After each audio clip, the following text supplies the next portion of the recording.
Hey there, guys. Nolan and Jason here with Roofing Webmasters. Howdy. Today's topic, the dangers of roofing SEO spam. Um, Gosh, it is alive and well. I'd It say, shouldn't be, but it is. yeah, even when people try not to spam, they're spamming. As simple things as blogs can, I think part of the problem is the definition of what is spam has changed. yeah, It used to be like overuse of keywords or what am I saying? 2,000, more like 200,000 links out of Mumbai or whatever. That was spam, right. but it's different now. Now it's a poor user experience. In fact, the update was called the Google Helpful Content Update. And so someone will just do a lot of blogs and a bunch of city pages and they'll spam the heck out of their site. And essentially what you have is this large site that nobody wants to go to, or even the opposite. You bought a template, you ignore everything but Google reviews, and you have a 5-pager that also is a poor user experience. Right. So when someone happens on your website, it's either a poor user experience because it's just sparse with nothingness, or it's loaded with spam, you thinking you're supposed to try to trick Google. I mean, really, if someone's dead honest, if they write 100 blogs, the only reason they did it was to try to trick Google. Yeah. They thought, well, Google told us to trick them. It's like, no, that's your. They've actually been telling you for 10 years to stop trying to do that. Please try to stop doing that. Please stop doing that. Please write content for the potential user that's on the website, not for Google. So when you write content for Google, you automatically spam Google and you make page content that nobody wants to read. And people will argue this still to this day. It's like, Nolan, this blogs and we go to great links and you're just not thinking, it's like they'll try to rationalize that their blogs are better, but you're not. Also, another thing that's changed, which makes them wrong about this, is that Google's definition has changed for what the roofer could do. Yeah. So the roofer can talk about their jobs and their services and maybe a little tiny bit about their material. Hey, we provide this material and this repair, but they're not a wiki source, a news source. They're not an entertainment source. Yeah. We had a client recently that made the claim because he had asked us to set up on his website a help resources area. Right. And he sent us the content for it. Right. It was like, it wasn't even exactly blogging. It was like even less relevant than blogging would be. Right. It was like long things about really weird technical insights about how certain types of roofing are put together and stuff like that. We Right. did it for him because he asked. It wasn't hurting anything, at least at the time we did it. And he recently made the claim that the only things optimizing on the site were those pages that he had written. And number one, he was wrong, and we had the analytics to prove it. And number two, any traffic he was getting from those, which wasn't much anyway, was Not relevant.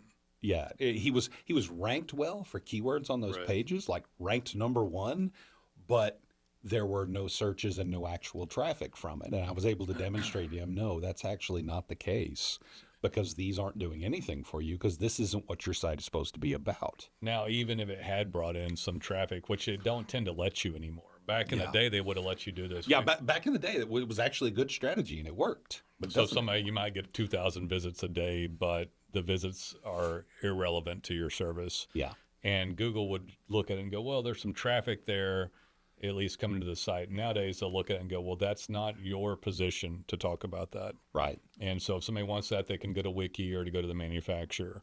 So you're not the manufacturer, you're not Wiki, you're not entertainment, you're not any of these things. And nor does the consumer want to come see it. Now, you might have some helpful information about financing or how to go through a roofing insurance claim. And you could have some things on your website, but just a little bit. If you Yeah. start trying to become some sort of PDF resource or something like that, you're literally going to get your site spammed out and down in rankings because it's poor user experience. Somebody coming to you wants to see what material maybe and what repair work and what services you provide. Examples of that with things like data pens, but Right. you can give them content, but it needs to be on point for what you are, which is a local roofing contractor that can help people with a roof, put on a roof, repair a roof, do this service, do that service. And Right. if they can see where you did it, what you did, like, oh, they work on the Bravo barrel tile, I need that's okay. But when somebody starts talking about 3 reasons for this and reasons for inspections and all this kind of stuff in a blog format, or they're going into extreme detailed nuance of stuff, thinking they're going to be a resource material. Then What you'll- is TPO anyway? Yeah, what is thermal polyethylene? I think. But nobody cares, and people that come to the website don't care. Now you can talk, you could spell it out on a page about TPO, but you don't go in depth about it. Right. You You say TPO is this, like one sentence, and Right. and we put it on for you, and we do it well. It's essentially what the page Yeah. needs to be. A little more flowery than that, but not much. You can talk about types of TPO, brands, situations with a data pen, but you don't just keep adding blog content to embellish the category because you want more of them. Yeah. So 3 reasons why you want TPO. No, useless. So that sort of stuff, you got to be really careful. Access blog posts, top offender city pages too. You can have city pages still, but it's better to do pins. So you can have a few, depends on whether you're commercial or residential. If we're residential, we're doing like 10 city pages. Yeah. And then you might pin another 100 cities with a data pin, but you don't just throw in city pages because Google doesn't want to see a website with 100 city pages that somebody comes in there, they get lost in all the phony blogs and cities that the owner wanted to show up in. Yeah. And the thing is, once upon a time, all you had to do was make sure that each city page was rewritten so that it wasn't, verbatim duplicate content. Right. But now, if it's saying essentially the same thing in different words, they'll still kind of consider that duplicate in a way. And they punish you for it. And they say, you don't need all this. This Another is way to look at it useless. is if somebody comes on the website and they find like 100 city pages and 400 blogs, Yeah. there's only like 20 pages for actual material services, and maybe about us, home, and a couple of, so there's like 20 good pages, Right. and then there's like hundreds of pages of trash that nobody wants to read that the owner was trying to trick Google to show them in everywhere. Right. Now, the thing that's frustrating for the roofer is that they want to show up in a 100-mile radius, but and I'll bring up another one too. So people will kill their ranking by adding a map location. Yeah. So let's just pick where we are located to be easier. We're in Fort Worth.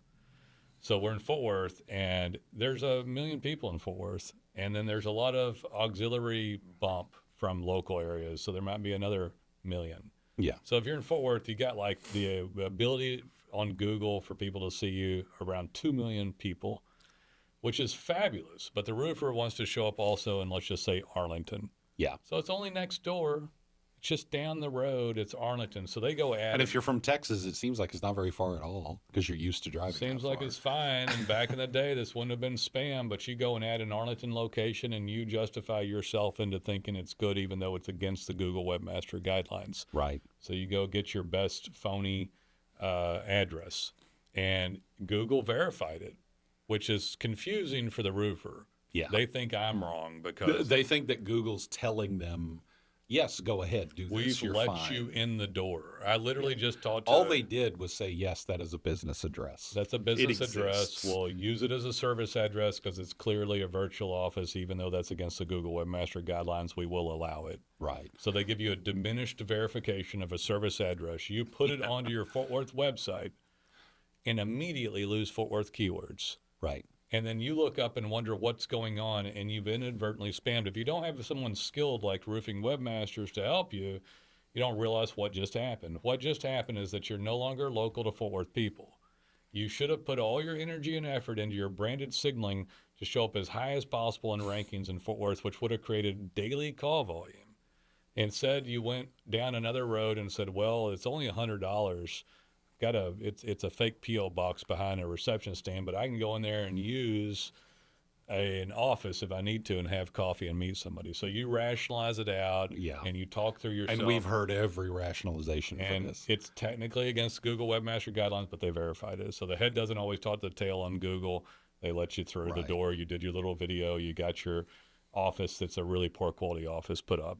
And as soon as you add it to your website, Google's like, well, he's less relevant than he used to be to Fort Worth. So you lose Fort Worth rankings and you don't get Arlington either. Yeah. And that's the real danger is you lose what you've already built, Right. never get anything in the new spot, and you're just all of a sudden you're adrift. There's always these nuances of spam occurring, and this particular last one about the GBP, the mapping, is frustrating. But if you understand your digital brand and you know what some of the Google Webmaster guidelines are and some of the rules of Google, then you can provide a great web presence and digital brand signaling and dominate a market and have a great life of it. If you wanted something more than that, and you're asking, which I'm sure some of you are, you'd have to have a different area completely. I might go up to like Plano, a long ways away. I'd have to have a entirely different website for it, most likely, if I'm not really going to do it properly. Could be the same brand, but a different website for that market, and it'd have to be pretty far away. Yeah. I wouldn't do anything less than 25 miles. I don't know that I'd even do that. At one point, we used to use the 11-mile rule, but now I wouldn't even go that close. Yeah, because if you start throwing that up, you could probably get a separate website brand. Everything's separate over there with the same company name, but you're playing with fire a little bit on it. And you can't change the Fort Worth content to say Fort Worth and Arlington because you just keyword stuff. You're no longer relevant to Fort Worth. Can't be Fort Worth Plano. You could have a Fort Worth-based website, and then you could have a locations drop down and maybe pop one out on just the map. But you're playing with things that aren't meant to be played with from a Google perspective, at least not in today's climate. And you can digitally branded signal to have a great life. Almost all the time when people do this stuff and they start adding blogs or they start thinking about a separate location, it's because their brand does not work where they are in the first place. Right. And that they have not properly tapped into what their brand can do in their current location. Right. And they think the only way to grow is to go to this new area. Yeah. Sometimes, too, guys, once a spammer, most people listen to this, but once a spammer, I think they're spammers till the day they die. They will always try. We've been doing this for 15 years. Just had a guy that came through here, moved outside of town to a worse location. Yeah. We told him not to keep an R-panel building where he was. We've used him as a cautionary tale for 2 years now. For 2 years. I'm going to tell a story again real quick, and then we'll be done with it. The guy came back, was in Pack 3 mapping, doing well. Yeah. Moved, we told him not. Not doing well, doing fantastic. Doing fantastic, growing his business, did so well that he bought a mini ranch outside of town. Yeah. In the city still, but outside the loop, it was a little rural. He immediately loses over half of his call volume because there's no rooftops around there. His location he had was in a small light industrial area that was embedded in a huge sprawl of residences. Right. It was an ideal location. We told him not to. Went down. Client leaves. Blames it on us. Adamantly went through the whole thing. Yeah. Talked to said client 2.5 years later last week. Yep. Client was headed down the road of even more map spam. Map spam, bad locations, fake locations. They were moving from the mini ranch because they were having to downsize because they weren't getting good business and now having to pay for all leads through Angie, Yelp, and paid ads, by the way. And I didn't tell you that part of it. No, you didn't actually. Client comes back up, still has the same amount of trucks, but just not doing as well. Yeah. Client had now 2 locations in this city trying to fix the problem of the other one. Doesn't remember that we told them any of this and was about to get a 3rd location. Also had gotten a location in the adjacent city. Yep. Which, by the way, immediately made the primary city keyword rankings go down, and it was about to get a 4th location to move the failing location, which was the one on the heels of success on organic. Yeah. And then goes... And these were like virtual offices. These were all like virtual offices. None of them legit. Google approved them. Client innately calls back, remembering good times but not giving credit for what had actually occurred. Right. And is still a habitual spammer. Yeah. By nature. Y'all think it's crazy or not, but I see it all the time. It's been 15 years. Yeah. I advised to the client, sign the client back up. Glad to have you. Humbled, grateful. Let me go in depth and spend extra time with you about the spam that's occurring. Well, we've already got the 4th location. I said, you got it, but you didn't tell Google about it. Please don't do that. Let's get 1 location in the primary city. Have the website go back to this primary city so that you're recognized here. You actually lost ranking when you got the 2nd city adjacent. Immediately, we can show you in analytics. Client sleeps on it, thinks about it, and cancels before starting. Because he doesn't want to be told not to spam. Doesn't want to be told not to spam. Our client will go do this stuff, guarantee you. Yeah. Spam Google, continue down this road and not listen to any of it. So you've got to understand it. You do need some good counsel. You need somebody helping you. That would have been. I want to emphasize that when we tell people Yeah. don't get a spam second location, nobody's paying us to tell them that. Right. We're trying to help. Like putting up a second location is not like so much labor for us that we're just like, oh, we don't want to do that. We don't want to do it because we know it's going to kill your ranking. Literally kill the ranking. Yeah, it could kill your whole business. Well, yeah. We've seen it happen. Or move a good location. Yeah, and that's so just- so when we say that, we're trying to help. We're not. It's not like someone's slipping us a couple bucks under the door saying, "Hey, don't let them do a No, second in location." fact, had this guy let us fix all this, Yeah, he would have popped up in ranking and rectified within three months. yeah, Would have just Yeah, we gone. coulda got it there. And because he had an age domain with lots of domain authority. He had a lot of juice from the old days that wasn't completely gone yet. he was in Pack 3 mapping for very primary keywords in a very large market. Yeah, And then dropped out of it and is about to body slam it. yep, Literally moved and put up another business, another location with a separate city, which meant he wasn't local. Lost ranking to the point that he called me. And then when told how to fix it to where ranking would go back up and more calls would exist, he couldn't separate from his head the spam.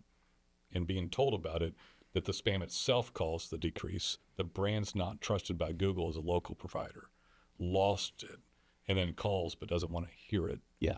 And by the way, he was spamming because a major agency was telling him to do it, Well, and had been telling him to do it 2 or years. didn't tell him not to. But Yeah. I got to give it to someone when the business owner doesn't listen over and over again and is dead intent on spamming, and you've got somebody trying to keep their business. We don't typically. It's sad if we lose somebody like that, but we also, on the flip side, keep people for years Right. by telling them the truth and helping them get dominant in map ranking, organic keyword ranking. So it's better for me have a client that understands, and then we directly get involved. I get involved with the client so that they really understand what's happening. Right. This particular individual is just a habitual spammer by nature and will probably never stop. Yeah. Sometimes we can't. There's things we can't fix. Can't fix all of it, but yeah. We can't fix people. Got a lot of happy clients. So, guys, whenever you're ready, call us. There's a lot of nuance to this that we help you with. It's not hard to do from our side, but it's difficult if you don't have good help. You need stuff like It's rare that we see a situation and we can't, like, almost instantly know. Oh, Right. I know what happened here. This is how we fix it. yeah, especially if you've lost rankings. If you've lost rankings, we typically pretty fast fix on it. Yeah. Yeah. All right, we'll see. Give us Take a it call. easy.